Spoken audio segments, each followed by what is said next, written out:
భార్యాభర్తలంటేనే ఒకరిపై ఒకరి నమ్మకంతో సాగిపోయే జీవితం.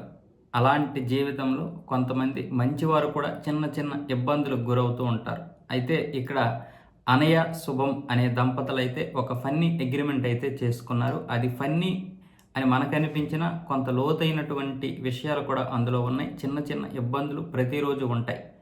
అందుకే వాళ్ళు ఆ అగ్రిమెంట్‌లో చెప్పుకున్నటువంటి విషయాలు చూస్తే మనకు కొన్ని అర్థమవుతాయి. ఏంటంటే భార్య పెట్టినటువంటి షరతులేంటంటే భోజనం చేసేటప్పుడు కుటుంబ సంబంధ విషయాలు మాత్రమే మాట్లాడాలి. ట్రేడింగ్ గురించి మాట్లాడకూడదు. రెండవది బెడ్‌రూమ్‌లో స్టాక్ మార్కెట్ లాభాలు, నష్టాల గురించి మాట్లాడకూడదు.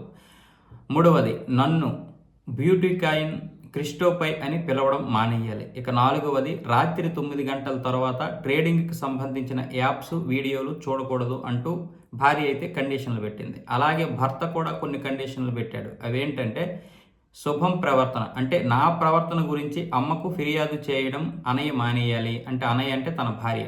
ఇక వాదన సమయంలో నా మాజీ ప్రేయస్ ప్రస్తావన తీసుకురాకూడదు. మూడవది ఖరీదైన స్కిన్ కేర్ ఉత్పత్తులు నువ్వు కొనకూడదు. ఇక నాలుగవది స్విగ్గీ, జొమాటో నుంచి రాత్రిపూట ఫుడ్ ఆర్డర్ చేయకూడదు అంటూ భార్యకైతే ఈ కండిషన్లు అయితే పెట్టాడు భర్త. నిజానికి ఇవన్నీ చాలా ఫన్నీగా ఉంటాయి, కానీ ఆలోచిస్తే లోతుగా ఉంటాయి.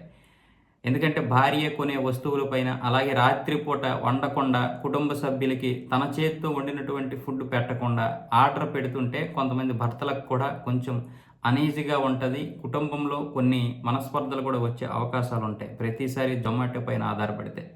ఎందుకంటే అది ఒక కుటుంబం అయినప్పుడు ఆరోగ్యకరమైనటువంటి వాతావరణం నెలకొల్పాలి. అలాగే భార్యపై కూడా మనం తరచూ అనేక ముద్దు పేర్లతో ఎవరెవరినో ఉద్దేశించి పెట్టే విషయాలు కూడా వారికి నొప్పిగా అనిపించుతుంటాయి. అలాగే ప్రతిసారి మనం ఏదైతే వృత్తి చేస్తామో ఆ వృత్తి గురించే మాట్లాడుతూ ఉంటే ఇతరులకి కూడా, ముఖ్యంగా మన కుటుంబ సభ్యులకు కూడా నచ్చదు. కాబట్టి వాటిని మానేయాలి. ఇలాంటి విషయాలన్నీ కూడా లోతుగా ఆలోచిస్తే కనిపిస్తుంటాయి.